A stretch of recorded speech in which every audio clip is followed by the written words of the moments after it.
We ready for Ophiuchus? We are. All right. That is probably why you got this, right? Or this whole thing. So, Ophiuchus, there's a lot of energy that goes into Ophiuchus energy. There's also a lot to consider as far as where it fits in with the zodiac overall, right? Because a lot of astrologers do not include Ophiuchus, which is a problem if we're trying to include it because essentially why I believe there's a huge resistance against this energy, because it is very important energy, is because if we start incorporating Ophiuchus, then everybody's math has to change, okay? Everybody's system has to change, and people don't like change. I mean, a lot of people do. A lot of people do. Don't get me wrong. Like, a good amount of people appreciate change, but a lot of people, especially if their entire, like imagine if you created an entire astrology business, okay, surrounding tropical astrology.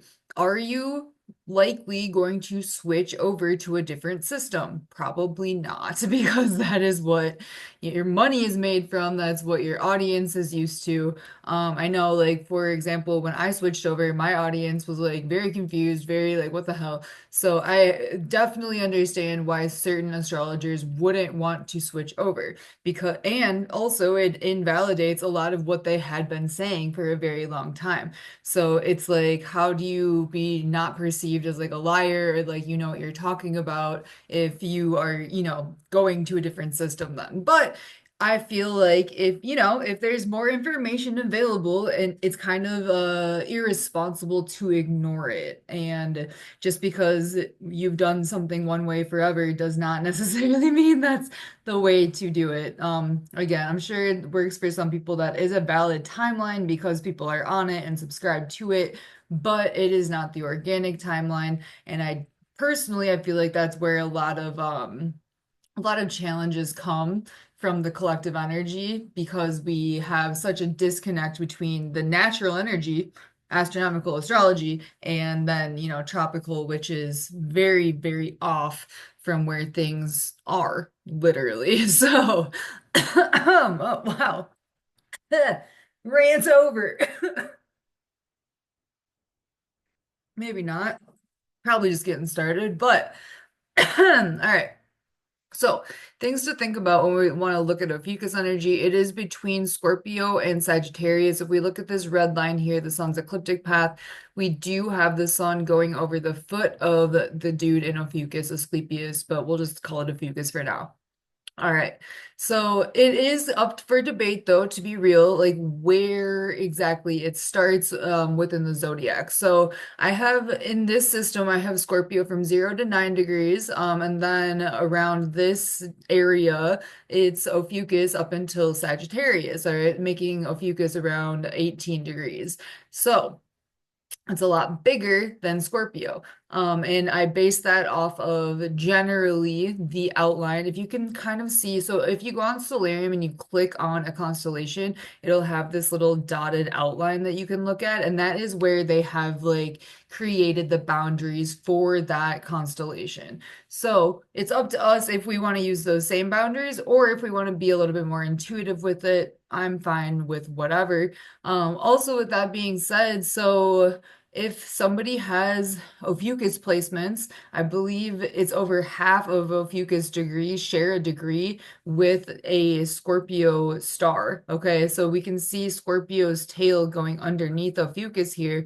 So just because somebody has Ophiuchus energy doesn't necessarily mean they don't have any Scorpio energy, right? It's usually a combination of the two energies, and same with Scorpio and Ophiuchus as well. So if people are confused by these energies, that's fair, that's understandable. They are two different energies, though, and understanding them can help us understand more about ourselves and the collective energy. And of course, in the grand scheme of things, of course, they would want to hide the healer of Ophiuchus because you'll see why soon. He can literally bring people back from the dead, and that isn't necessarily how certain people wanted things to run. So, all right, let's get into Ophiuchus overall.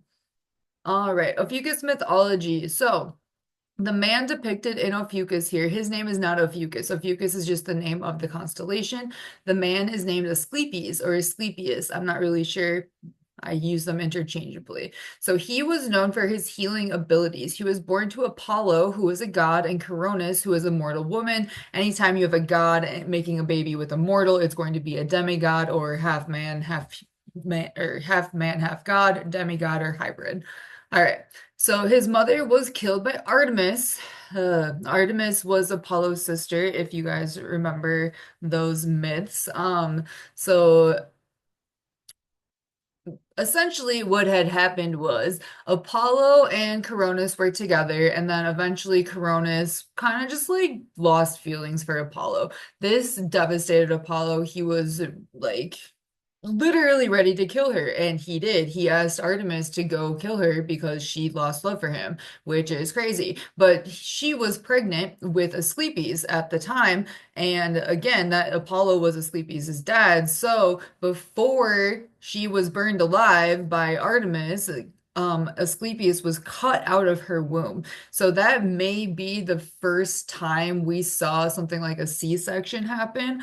I don't know for sure. Obviously, that may have been done before that, but I do think that that's really an interesting thing, right?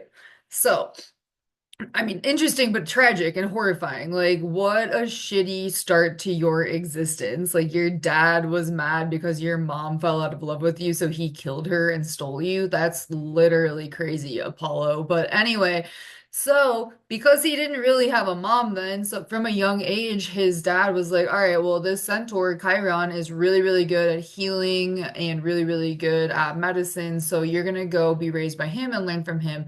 That's exactly what happened. And Chiron is the centaur within Sagittarius. So we see kind of, if we want to go back here, we see a lot of things again play out with Sagittarius being right next to Ophiuchus and their stories being so intertwined with the Chiron raising of Ophiuchus. So these are both healers for sure.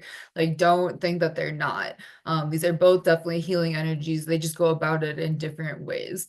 All right, so Chiron then taught Asclepius the art of healing through herbal medicines, drugs to treat and cure, cupping, understanding human immunity and utilization of the immune system, sound healing, Reiki, energy work, and basically any spiritual healing or any physical healing that we needed to we need to like tap into higher energies or higher vibrations to tap into. That is really what Ophiuchus energy comes down to. So Asclepius then got so good at healing that he was able to raise people from the dead or stop them from dying altogether. And that wasn't really going to work out for Zeus. So let's say you are a god that isn't a demigod, and you were like, oh, this person has to die. They are sentenced to death. They're going to die next Thursday. And then next Thursday comes and they die, but then Asclepius is like, but I, had a business deal with them, or I wanted to see them live longer, or whatever, or his family just paid me $10 million to bring him back from the dead, right? So that would be a problem for that other god that was like, no, they're dead. And Asclepius was like, yeah, but I can bring them back to life. They're like, nah, bro, you're done with that. So Zeus essentially, when he kept doing that, when Asclepius kept saving people, Zeus was mad and killed him with a thunderbolt or a lightning bolt and threw him into the sky. Not great. All right, so within the constellation of Ophiuchus, we see Asclepius holding a snake here. So we have Serpens caput and Serpens cauda, but they're all part of the same Serpens constellation, but they are split into two different parts, which is interesting. So, which we'll talk about a little bit more when we talk about Serpens. But the name classification Ophidian is relating to or denoting snakes. Ophidia is reptile or small snake, which is where we get the name Ophiuchus from. So you might be confused why we call it Ophiuchus when his name is Asclepius. It's because Ophi has to do with snakes. All right. So some people in the spiritual community hold the belief that snakes are associated with spiritual growth and healing, but from my understanding, it's not. I mean, I guess you can look at it however you want, but the way that I have looked at it, I've always had a like with snakes, they're not we're not homies. So I guess other people might feel differently toward that energy, but it depends. The way I've been seeing it though is like snakes are a lower form of dragons or like disempowered dragons. So in my opinion, it would be a wiser to associate more so with dragons than snakes, but do whatever's in your heart. All right, so in the constellation of Ophiuchus, then a sleep piece is holding a snake in a way that suggests has power over it or is able to charm it, or get it to work for him or be like a snake handler in a sense. So not letting the snakes get him, but he got the snakes essentially. And there's another story. That says he killed a snake and the snake was brought back to life with magical herbs brought by another snake. And that's how he learned how to revive people from the dead. But I still think he was able to do that prior to that anyway, based on the knowledge he learned from Chiron. But Chiron was more responsible with it. All right, so Ophiuchus, generational healing abilities. So this is the astrological interpretations then. What can we determine astrologically, oops, if we want to understand this energy? So people with Ophiuchus placements, they have generational healing abilities. So noticing what needs to be healed within different family lines, and that is all across the board. That's mind, body, soul, spirit. That's not just one thing, that's all of it. And that can end up feeling like a really big healer's burden, right? Because it takes a lot of effort and energy in order to heal others, especially if they're not creating a space for you to rebuild your own energy. It's like take, take, take, take, take, take. So for example, I had a surgeon once, or like as a society, we don't take care of our healers. So as an example, I had a surgeon once. I was in the hospital for like 2 months, but anyway, she would come every single day, like to do rounds or whatever. And on day like 13 or 14, I was like, don't you go home? Like, don't you have time off? She's like, no, not really. I was like, bro, So like healers don't even take care of themselves because they can't. The majority of them, at least the ones that get paid decently, right? Because then we have other healers out here who might be doing really amazing work, but because society doesn't like fully value them, they don't get the down and rest time for themselves. So that's like, it's almost like pouring from an empty cup sometimes, unless the conditions are exactly right, which can be very, very challenging to get there. So that's why it can end up feeling like a healer's burden because it takes a lot of time and effort and their heart has to truly be in it because if that heart love energy is not there, then it's going to be really impossible for the healing to occur in general because it's a vibrational healing.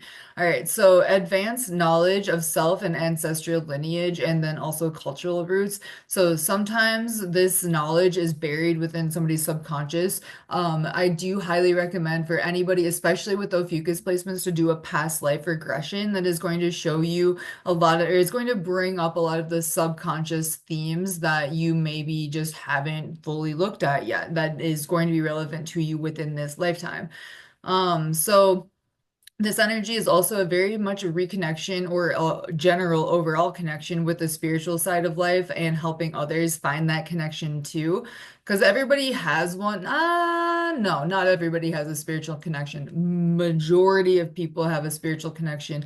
Majority of people are also closed off from that connection based on life and purposely disconnecting them from it, unfortunately. All right, so another big thing with Ophiuchus energy here is mind, body, soul, self reintegration or integration. So, and then this is done through unconditional love energy and healing methods. So that's just really like learning everything that is to know about yourself and reintegrating that back into yourself to develop more of who you are, which is pretty dope.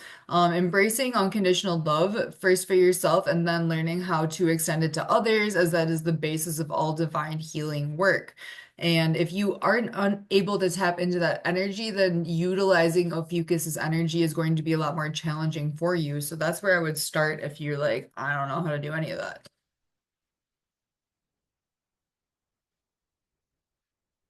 All right.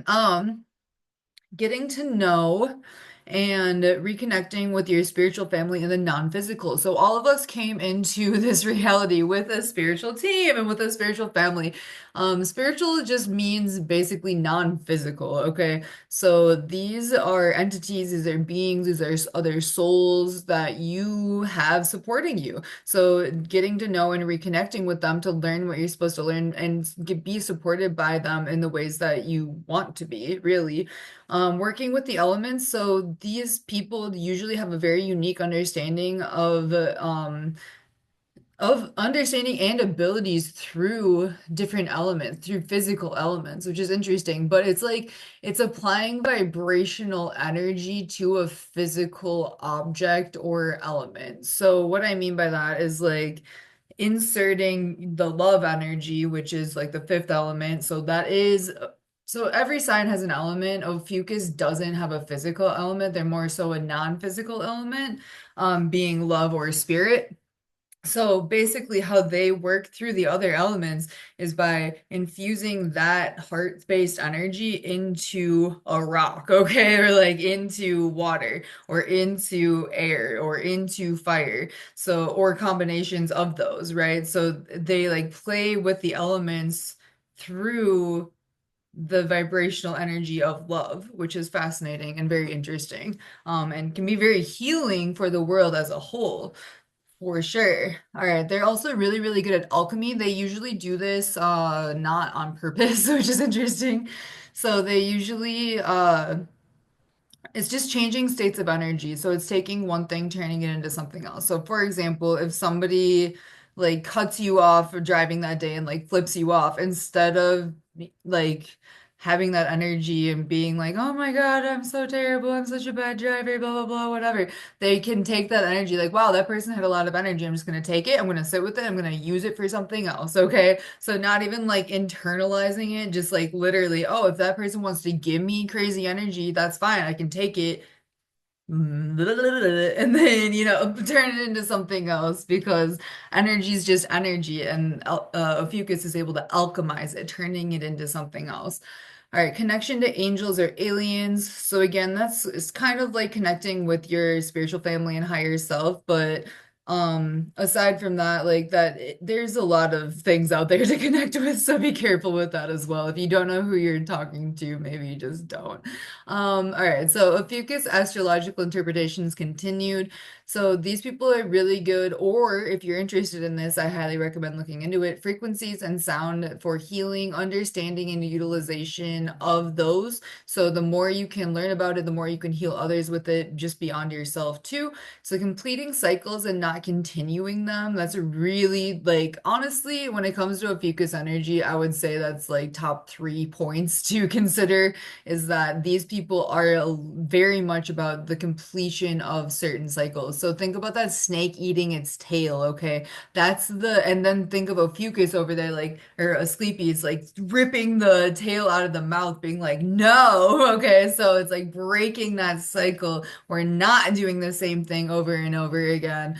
Like, where has that gotten us? Because in order to really like make a move and make a little trek down your spiritual path when it gets to Sagittarius energy, if you're still trying to go down that, new path with this old energy, it's not going to work out very well. So that's why that Ophiuchus energy is like, all right, we gotta, get this cycle completed before we can really make a move down our divine path. All right, knowing your enemy, these people are really, really good at understanding what and who they're dealing with on a cultural level, spiritual, social, and psychological. They're able to see through and into people. And then because of this, they're easily able to handle manipulators or manipulative situations without really like without it impacting them. They're almost like rising above it. They're just kind of like observing, like, wow, that person's really manipulative and just like going about their day, right? And not really take like it is what it is type thing. So being able to see clear beginnings and ends to cycles in their own lives and socially or societally as well, knowing that nothing can continue as is for eternity and helping others to facilitate that. change. All right.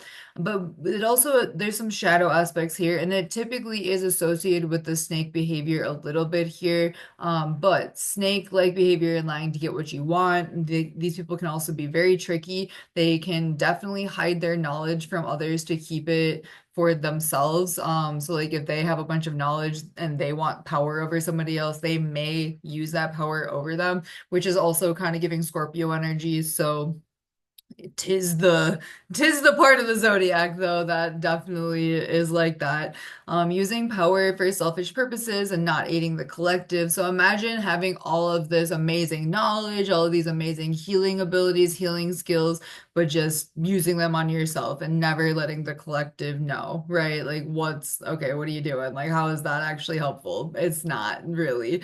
All right. So elaborate schemes that play on people's psyches and feelings. So they are very good at understanding other people's feelings. But again, with great power comes great responsibility, right? Just because you can manipulate doesn't mean you should manipulate. High expectations for personal treatment while simultaneously it's not funny, but not reciprocating that energy with others. So like they almost, because they are of usually of such high spiritual ranking, they kind of expect that energy and are a little bit taken aback when they don't get it. And then they also don't really feed that energy into other people, which is what it is. Holding others to higher standards than they hold themselves to. So that's not great either. Purposely withholding of information, love, or other things they know somebody else wants for control purposes. So it can get dark, it can get not great, but that's life. It'd be like that. All right, hold on one moment, please. Oops.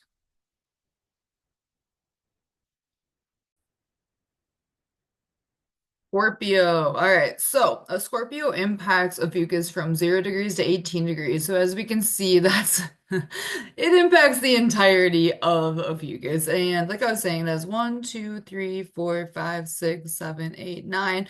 So 9 of the 18 degrees of Ophiuchus correlate with Scorpio. So again, these energies are very overlapping overall. All right. So how does Scorpio energy influence Ophiuchus energy then?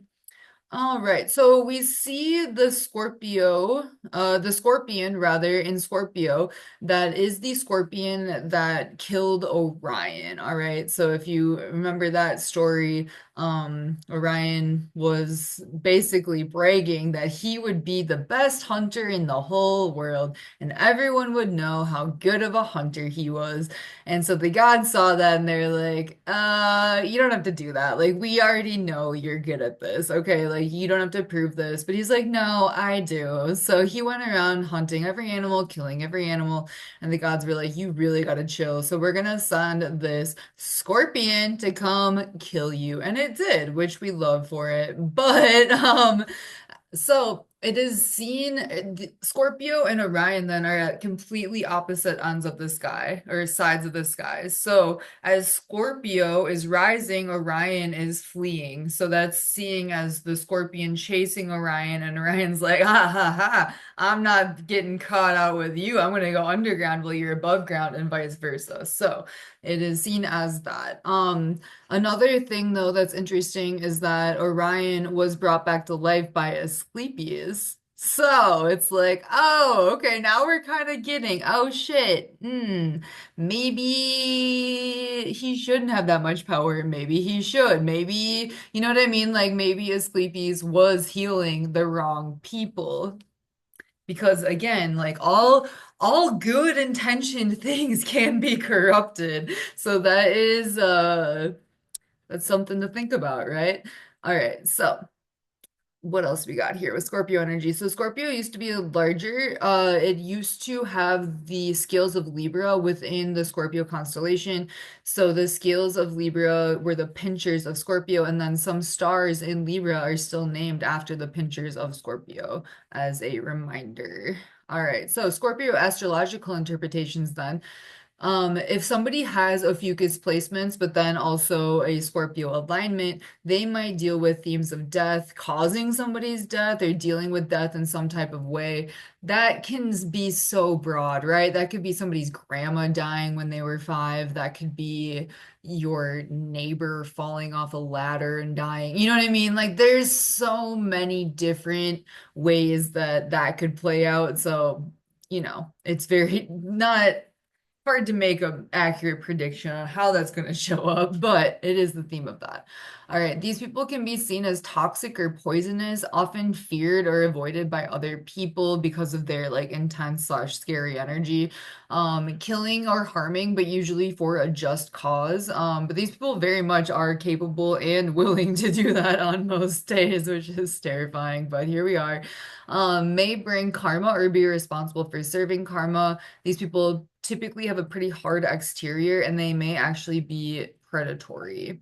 All right, so we also have Hercules alignments with Ophiuchus energy, a lot of them too. So let's see. So for example, if somebody has 9 degrees Ophiuchus, they have 3 Hercules placements. So would that person be more Herculean than Ophiuchian? Maybe. I don't know. These are like, yes, this is a system, but I'm not gonna sit here and pretend people have been utilizing this system for, centuries so that we have data because we don't. So I would be very much interested to hear, if you meet somebody, you're like, oh my God, they have a 9 degrees Ophiuchus. I would very much be interested to know if they fit more of the themes of like Hercules energy than Ophiuchus, or if it's a beautiful, interesting combination of the two. But anyway, all right, so Hercules mythology here.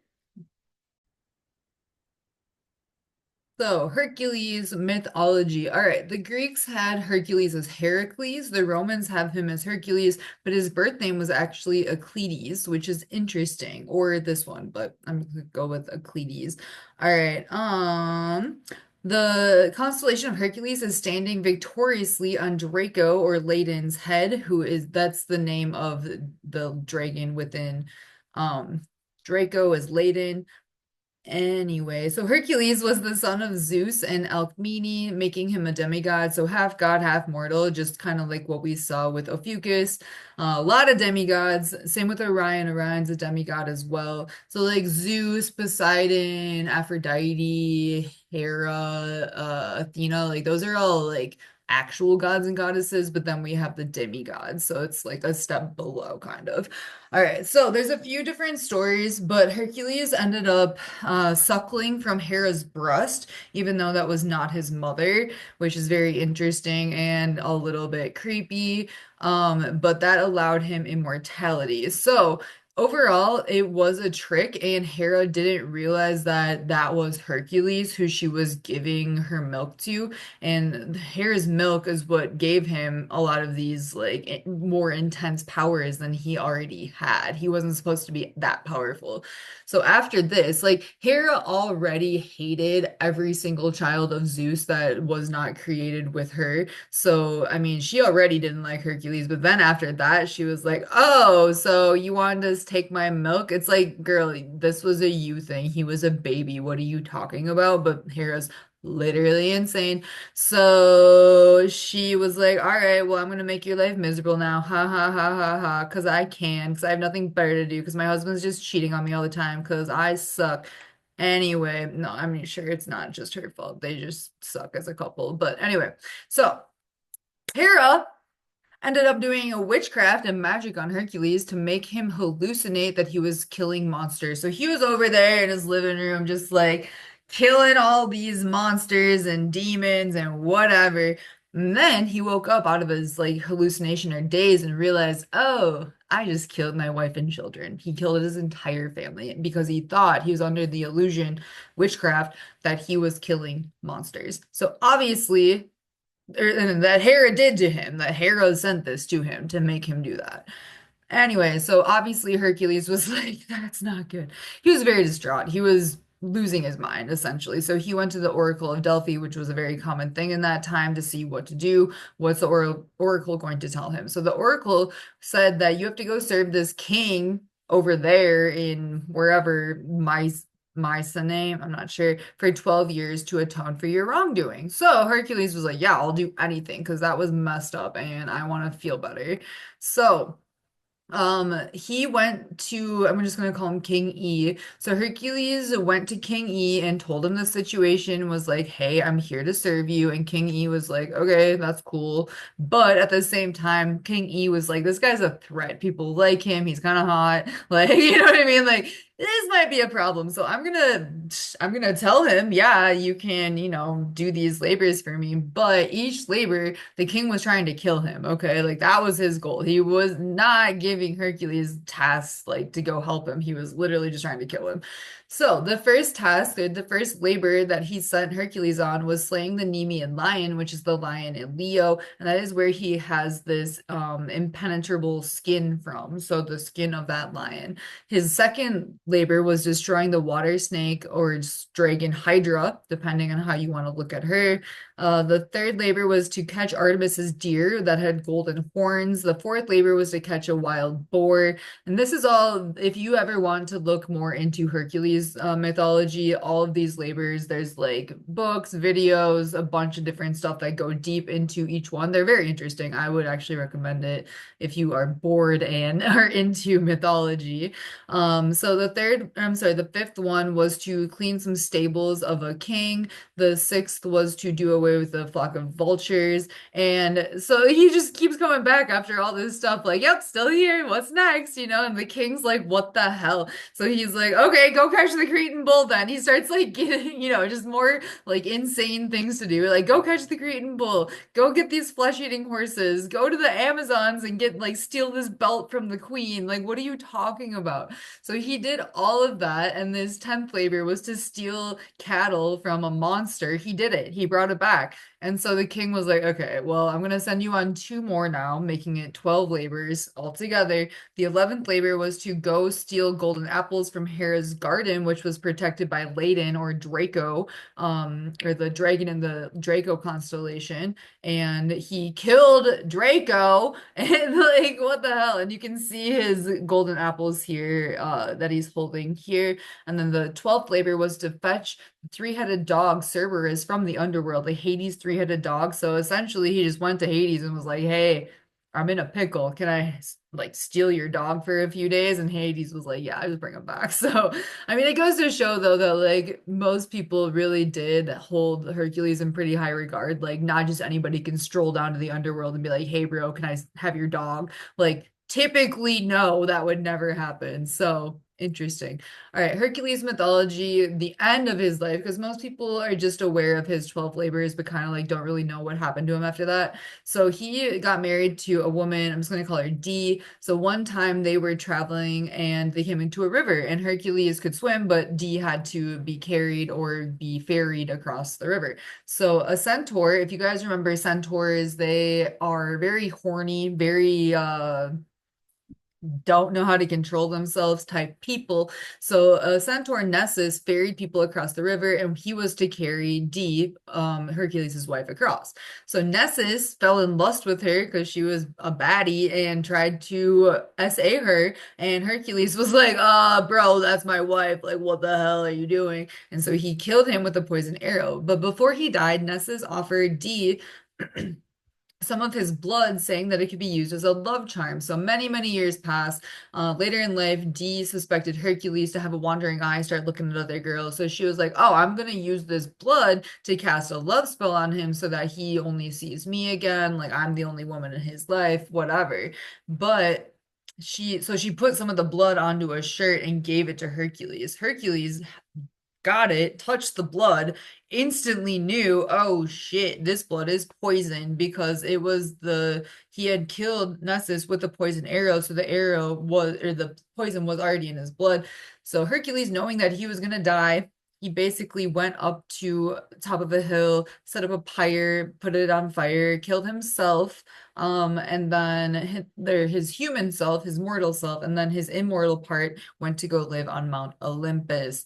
All right, so what can we see then astrologically when it comes to Hercules? A lot. I mean, this is big energy, I'm not gonna lie. So these people, though, may have a mother-father imbalance of power in some way. So that might be like their dad's the president or a CEO of a company, and their mom never graduated high school or like didn't, make anything of herself in the community or whatever. So, there's a potential imbalance of power there. And then let's see, secret or non-traditional birth. These people may have an evil stepmom or somebody really, tragically terrible to them. Childhood SA, so these people might deal with those issues as well. Mental health issues, just general or potentially due to witchcraft, like somebody else sending you things, or potential backfiring of your own witchcraft, or even love spells. I could definitely see here too with the way that he died. I actually am surprised I didn't include that, but yeah, that could definitely be seen here. So feeling great remorse over mistakes made, willing to do anything to make things right with people, very much hero energy, overcoming all obstacles in their path no matter what, strength, determination, wit, humility, and bravery. So some really cool energy that comes from Hercules. Yeah. Anyway, all right, so Ara constellation, we see impacts of Ophiuchus from 3 degrees to 15 degrees. Ara is down here by Norma, Lupus, and Centaurus. So we'll see this in a little bit, but remember Lupus is here, Ara is here, okay, and then Centaurus is here. So the mythology here, the symbolism, it is an altar overall. And the first myth is this is the altar on which Zeus and the other gods vowed to overthrow Cronus and the Titans. So I'm not really sure exactly what that means or, how they did that, but that's the area of the sky that they were dealing with at the time. So the second myth here is this is the altar of a king of Acadia. He was the father of Castillo, who was Ursa Major, and this is the same grandfather of Arcus, who was Ursa Minor or Boots, depending on the mythology you want to look at. This is the same guy that tested Zeus by killing Arcus and then like serving Zeus his body as a meal, which was a choice. Zeus turned the king into a wolf then and killed his children because he was like, how dare you? What the hell? The third myth then is that this is the altar on which Centaurus sacrifices Lupus. So again, the altar being here, Centaurus sacrificing Lupus to the altar.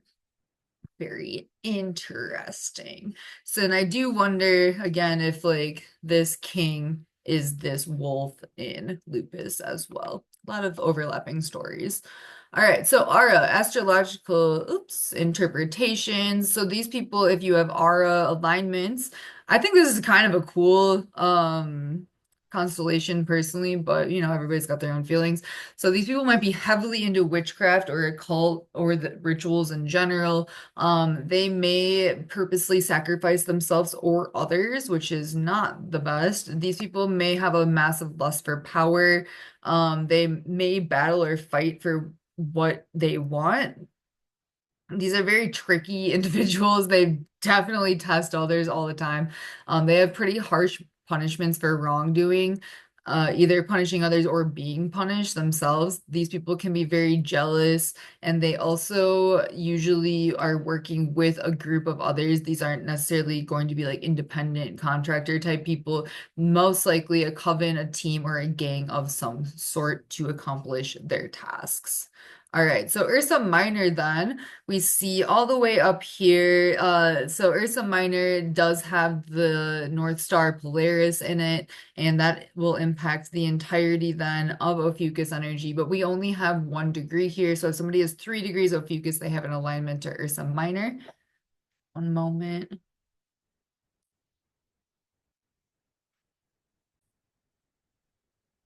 All right, the first myth then for Ursa Minor, we have Arcus. So there was a nymph named Callisto who was a priestess of the goddess Artemis. Apollo's sister and the one who killed Orion. Lots of lore around her.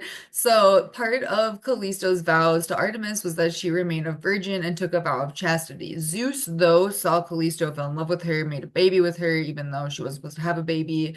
Again, we don't know if that was purposely on Callisto's part or if Zeus decided to SA her because that is what he is basically known for, unfortunately. So Artemis found out that Callisto was pregnant and she got so mad that she turned her into a bear, Ursa Major here, the big bear. And so Callisto lived as a bear for 15 years, but she had already had her son Arcus. And Arcus was in the woods and he was just chilling in the woods, saw a bear, started freaking out, was about to attack and kill the bear because he was scared. But the bear was actually his mom. So, which obviously, how would he know that? He didn't. So Zeus saw what was about to happen and he sent a large gust of wind, carrying them both into the sky, placing Callisto as Ursa Major, and then Arcus, her son, became Ursa Minor, but in another story, he's Boots. So it depends how you want to look at that. Another myth with Ursa Minor is that Ida was one of the nymphs who raised Zeus as a child. So this is seen as Ida being Ursa Minor.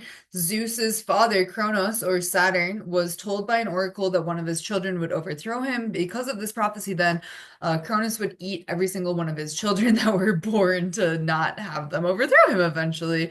But Rhea, Zeus's mom, was like, all right, I'm sick of this guy eating all of my children. What the hell? So she decided to trick Cronus and smuggle Zeus to Crete, where he was raised by these nymphs. So we have Adistria, who is seen as Ursa Major, and then Ida, who is seen as Ursa Minor. These two nurse Zeus for a whole year, allowing him life. Amalthea was a goat that nursed Zeus, was also placed in the sky as the star Capella in the constellation of Auriga, which influences Taurus. So a lot of interesting vibes here. Both stories involve Zeus, which I think is interesting, but Zeus eventually did overthrow his Cronus, releasing his siblings Hades, Poseidon, Demeter, Hera, and Hestia.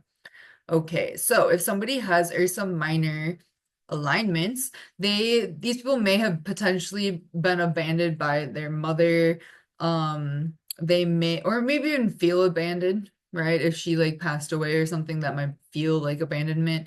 May have harsh feelings toward mother or mother figure. These people might try to harm their mother physically, like some domestic violence type situations. These people may experience like divine intervention at some point in their lives to stop them from making a terrible decision, which is interesting. So nurturing energy, this can also be motherly energy, helpful, kind, and then may take care of other people's kids in unrelated to self in some way that could just be as simple as like working at a daycare. So it doesn't need to be, you know, like adopting others, or I mean it can be, but it doesn't have to be that extreme. All right, then we have Serpens. So Serpens is the constellation that Ophiuchus is holding here. It impacts Ophiuchus like where we read it from 12 to 18, because as you can see, the other part of Serpens impacts then Libra over here. It's more in alignment with Libra. So, but this one is in alignment because of the dip down of Ophiuchus energy here, so we have some alignments. All right. Let me All right, so Serpens has three star alignments, 12, 16, and 17 degrees Ophiuchus. So if somebody has those degrees, then you can automatically know that this energy impacts them a little bit more than others. All right, so Serpens mythology. We have the head of the snake as Serpens kaput. We have the tail of the snake as Serpens cauda. Ophiuchus is holding the top half of the snake in his left hand and the tail in his right hand. That might be of significance to some of you. If you want to read into it, let me know. So Asclepius, the demigod in Ophiuchus, killed a snake, but the snake was brought back to life by another snake with magic herbs. This is the only constellation that is split into two parts, which is fascinating, I think. So the Babylonians had two snake constellations, Serpens being the horned snake. So serpents astrologically, if we want to understand what it means for people, these people might have snake-like behavior, lying to get what they want, trickery. They may go through a death and rebirth of some sort. So again, that's kind of where people may have gotten, well, so. I guess Scorpio energy, scorpions shed their like molt too. So I see kind of both with scorpions and snakes, like the rebirth themes. So anyway, so may go through death and rebirth of some sort. Near death experiences might feel like someone else is in control of you, or like you can't make your own moves or your own choices for some reason. Split between two places, people, or things. So that could even be like your parents being divorced when you were younger and having to like go between their houses every weekend or something like that. Devilish or horned behavior or horny or sexual deviance can also be seen with these people as well. All right, Draco. The Draco constellation impacts Ophiuchus from 0 to 18 degrees, but the only star alignment is at 13 degrees Ophiuchus. So if somebody has a 13-degree Ophiuchus placement, they have a Draco alignment as well. I do think, so for example, if somebody has like a Hercules placement or a Hercules alignment versus like an Ursa Minor alignment, I do think the Hercules would have more potency because of its distance to um the sun's ecliptic path here, but let me know what you think, because I definitely think like star brightness matters. So for example, like Vega here is a really bright star, Arcturus is a really bright star. So I think that those would definitely have more of an impact than say like this little one in Pegasus over here. But then again, like Polaris is a really important big star, too, bright star. So, but with, if it were down here, would it impact us more than if it were all the way up here? The answer is likely yes, but I don't know for sure. All right. Draco mythology. So, accounts of Draco being the dragon constellation go all the way back to the Babylonians. So, a very old constellation here. In my opinion, if something's old or like has the same interpretation through many different cultures, then that we can generally look at that and be like, oh, that's the mythology, right? Like it's always interesting when a bunch of different cultures have different interpretations. I think that's interesting. I think that's fascinating. But I think it's even more interesting when they all came up with the same exact interpretation, because that to me adds a lot of validity to it, right? Like, how did you all come up with the same interpretation for this, even though you had no contact with each other? I think that's fascinating, or no physical contact at least. I do think they were much more tapped into other fields of energy, but that's because they could be. Anyway, we'll get into that another day, maybe. So this is Draco is the great dragon of the north. In Greek mythology, the dragon laden with hundreds of heads. This is the dragon with hundreds of heads that Hera placed to guard the gardens of Hesperides, which held the golden apples that needed guarding. So during Hercules' 12 labors, which you just learned about, he was told to go get the golden apples and had to slay Ladon in order to do it. I honestly don't think that Hercules would have went out of his way to go kill this dragon unless he had to. But because he had to atone for what he had done, he did. So I don't know, like a lot of things got damaged in the process, right? Like he messed up a lot of things by doing this for himself. So there's a lot to consider. He was brave, he was all of these things, but did Layden really deserve to die? Probably not. So he used the poison he got from killing Hydra to create poisonous arrows, which killed Layden so that he could get the apples. And then in Roman mythology, Draco was one of the giant titans who warred with the Olympian gods for 10 years. And then Athena or Minerva from Roman mythology, same equivalent, same soul, different timeline, threw Draco into the sky where it then froze around the North Pole. So that's the mythology here. If somebody has Draco alignments, they might take up a lot of space in general. They might be a big person, like physically, or they might just have a big personality. These people are very good guardians and protectors, so you might feel very protected, like in their presence, like nothing's gonna happen to you because they will fight to the death for you and like for themselves too. But they might feel stuck or frozen in one spot or in one mindset or in one town, or you know what I mean, or or a relationship or something.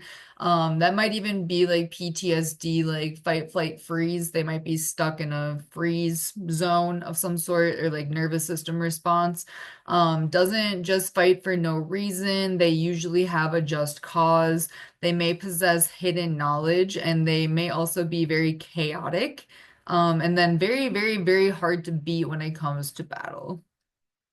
All right, and that is Ophiuchus energy. Next up, we have Sagittarius. All right.